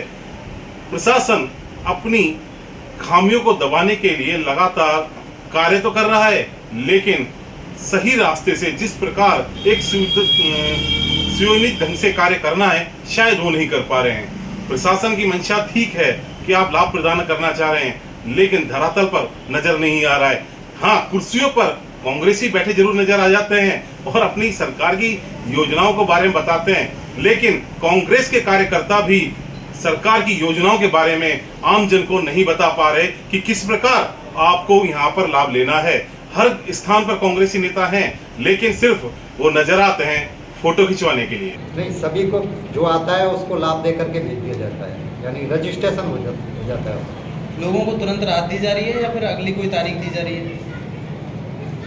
नहीं, वो तो जैसी राज्य सरकार के गाइडलाइन के अनुसार किसी में 1 अप्रैल से देनी है, किसी में मई के महीने में देनी है, तो उस हिसाब से वो अपना ऑटोमेटिक स्टार्ट। अभी हमारी जो पशुधन जो बीमा हो रहा है उसके कर्मचारियों से बात हो रही थी, वो कह रहे थे कि ये हम रजिस्ट्रेशन कर रहे हैं, अभी फिक्स नहीं है कब लाभ मिलेगा कब नहीं मिलेगा। उसके बारे में डिटेल और सर, शिविर में क्या क्या व्यवस्थाएं हैं? जैसे छाया पानी, विकलांगों के लिए क्या व्यवस्थाएं हैं, बुजुर्ग महिलाओं के लिए क्या व्यवस्थाएं? कल देखा था वो धूप में थी बहुत सारी महिलाएं। नहीं, ऐसा कुछ भी नहीं है। आप हो सके उस टाइम पे आए हुए तो कोई बैठा होगा इधर उधर, नहीं, छाया पानी की बहुत अच्छी व्यवस्था है। अभी आप देख लो, पूरे कैंपर रखे हुए हैं और बैठने की व्यवस्था, 4 बड़े कूलर भी हैं, वहाँ भी कैंपर भी है, पानी के टंकी भी भरवा दी गई है, नीचे मैटी भी बिछवा दी गई है। ऐसी कोई व्यवस्था नहीं है और लाइट का पूरा इंतजाम किया गया है। राहत शिविर के सामने कुर्सियों की व्यवस्था भी की गई है। ऐसा कुछ नहीं, सब खेड़ली कस्बे में सैन नाई समाज की धर्मशाला की दीवारें और अर्धनिर्मित कमरों को तोड़ने से परेशान होकर समाज के लोगों ने कठुमर विधायक बाबूलाल बैरवा से मिलकर न्याय की गुहार लगाई। इस मौके पर कई दर्जन सैन समाज के लोगों को विधायक ने आश्वासन दिया कि धर्मशाला को तोड़ने वाले लोगों के खिलाफ कार्रवाई की जाएगी। मामले के अनुसार जिस जमीन पर सैन समाज की धर्मशाला बनाई गई है वह एसटी जाति की है, जिसका बेचान जमीन मालिक ने इस नाम पर सामान्य जाति को कर दिया। इस जमीन पर काफी समय से न्यायालय में विवाद भी चल रहा था। गत दिनों उपखंड प्रशासन ने मामले का निस्तारण करते हुए कई कब्जेदारों से आसपास के कब्जे हटाकर एससी के जमीन मालिक को कब्जा दिलाया गया था। उसके बाद काबिल ने सैन धर्मशाला की दीवार और अर्धनिर्मित कमरों को तोड़ दिया था। धर्मशाला थी समाज की, इन्होंने शेड्यूल कास्ट की जमीन पे स्टाम्प से जमीन खरीद ली, वो कतई इल्लीगल है। अब उसे पक्का कंस्ट्रक्शन कर लिया। समाज ने देखते हुए मैंने अभी एक बार आश्वस्त किया है कि अभी इनका जो धर्मशाला टूटेगी नहीं, जहाँ तक कल कब्जा दिलाएंगे, लेकिन है इल्लीगल इनका। किससे खरीदी थी? ये कल्लाराम करके उसने खरीदी और जमीन शेड्यूल कास्ट की है ओरिजिनल। शेड्यूल कास्ट में कोई व्यक्ति का नाम? शेड्यूल कास्ट ने बेची नहीं, उसकी थी बाबू कोड़ी पहले, फिर उसने वो जमीन खरीद ली थी खटीकों ने, गौरव खटीकों ने, दोनों ऐसे के बीच में घुस के जनरल कास्ट वाले, अब उनका झगड़ा है। क्या आश्वासन आपके द्वारा इनको दिया? आश्वासन दिया कभी तो सही समझ के धर्मशाला को टूटने नहीं देंगे। सन 2007 में हमने जब ज़मीन खरीदी थी, वो ज़मीन हमने कल्लाराम गर्ग से खरीदी थी जरिए करारनामा। वो ज़मीन ऐसी की थी इसलिए हमारे नाम रजिस्ट्री नहीं हो सकती थी। खेड़ली में जहाँ तक है आधे से ज़्यादा मंडी, खेड़ली मंडी और स्टाम्प पेपर पर एक इकरारनामा के जरिए कि वो ज़मीन ऐसी की थी या तो इकरारनामा के जरिए ही सारी ज़मीनें बिकी हुई। तो हमें ऐसा कोई पता नहीं था क्या होने वाला है। उस पर क्या है, रजिस्ट्री के बाद में रजिस्ट्रीदार वो मर गए, उसके वारिसान ने दूसरे को रजिस्ट्री कर दी, और उसके बारे वो मर गया, उसके वारिसान ने दूसरे को रजिस्ट्री कर दी। जबकि हमारा सन 2007 से इस पर कब्जा है, निर्माण हो चुका है और उसमें हमारे 2 कमरे बने हुए थे, 3 कमरे अर्धनिर्मित थे। और सन 2007 में माननीय रमेश जी ने उसका शिलान्यास किया था। सन 2010 में 25 जून 2010 को एक कमरे का उद्घाटन माननीय वर्तमान तत्कालीन विधायक श्री बाबूलाल जी बैरवा जी ने किया था। और उसके बाद सन 2010 में दूसरे ने उसकी रजिस्ट्री करा ली। फिर 4 साल तक उसका इंतकाल नहीं छड़ा। उसका इंतकाल कई बार पटवारी ने, तहसीलदार ने, सबने खारिज कर दिया। 2015 में जाकर उसका इंतकाल चढ़ा। उसके बाद में तो तब से हमारा उस पर सिविल में बात चल रहा है। लेकिन बात चलते हुए में ही सन 2021 में दूसरे व्यक्ति को, उसके वारिसान ने, कोहली के वारिसान ने दूसरे खटीक को उसका बेचान कर दिया जरिए रजिस्ट्री। और अब उसने बिना कोई, प्रशासन ने अभी हमारे साथ भेदभाव किया, बिना कोई नोटिस हमको दिए। प्रशासन ने हमें कोई नोटिस नहीं दिया, नहीं कि ऐसी कार्रवाई होने से पहले कोई नोटिस आना चाहिए था। और औरों के साथ साथ में हमारा भी धर्मशाला का 100 फुट में जो निर्माण था वो बिल्कुल ध्वस्त कर दिया। केवल हमारे 2 कमरे छोड़े, हमारी बाउंड्री वाल और निर्माण वगैरह छोड़ दिया। इसके लिए विधायक निवास पे हमने विधायक महोदय से निवेदन किया है, ज्ञापन दिया है उनको, भाई हमारे धर्मशाला का जो जगह है वो हमको दिलवाई जाए, हमारा रास्ता दिलवाया जाए। उसने बाउंड्री वाल करके गेट लगा के उस पर कब्जा कर, पूरा कब्जा कर लिया और हम उसने को रास्ता नहीं छोड़ा। तो इसलिए हमने विधायक महोदय से क्या आश्वासन दिया है? विधायक महोदय ने आश्वासन दिया कि आप एसडीएम साहब के पास जाइए और एसडीएम साहब से बोलकर आपका गेट खुलवा दिया जाएगा। लेकिन हमें पक्का आश्वासन चाहिए, जिससे कि हमें तो निर्माण करने का आश्वासन चाहिए कि हमारा गेट लगने के बाद उसका गेट हट जाए और हमारा गेट लगे, और हमारा गेट लग के हमारी जगह। बड़ौदा में कस्बे में ब्राह्मण समाज की ओर से परशुराम जन्म महोत्सव 29 अप्रैल शनिवार को मनाया जाएगा। समाज के लोगों ने बताया कि भगवान के जन्म महोत्सव से पूर्व सीताराम मंदिर पर शुक्रवार को रामायण पाठ का आयोजन होगा। वहीं 29 अप्रैल को रामायण पाठ समापन के पश्चात हवन यज्ञ कर प्रसाद वितरित किया जाएगा। उसके पश्चात भगवान परशुराम की शोभा यात्रा निकाली जाएगी। आज समाचारों में इतना ही। दीजिए मुझे और मेरी टीम को इजाजत। नमस्कार।